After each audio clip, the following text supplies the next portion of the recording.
All right, this is my Detroit diesel 171 single cylinder diesel engine. It's a two-stroke. It was made by General Motors around 1938.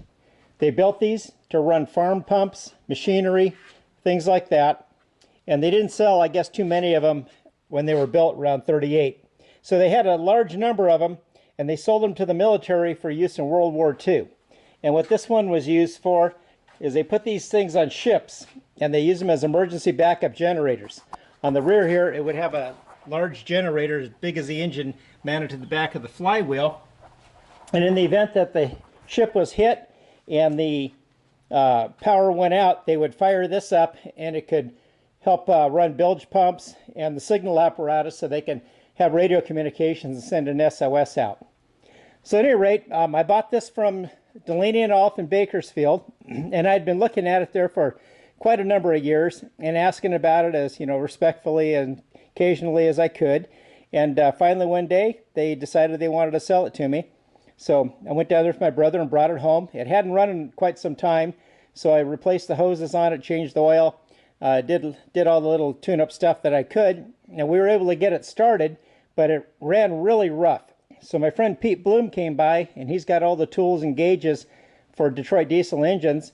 So he came by and he set the valves on it, and he set the injector and got this thing tuned up to where it just starts easy and runs perfect.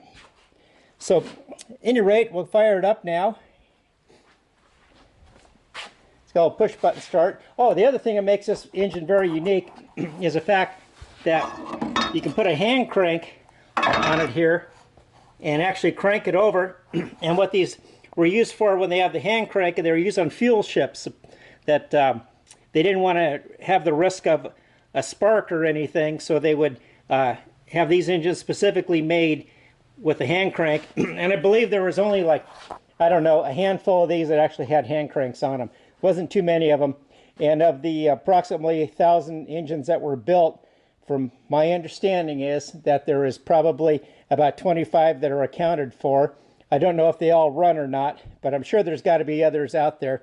But most of them were just scuttled with the ship, went down to the bottom of the sea when they got rid of the ships over the years. So at any rate, here we'll go ahead and start it up.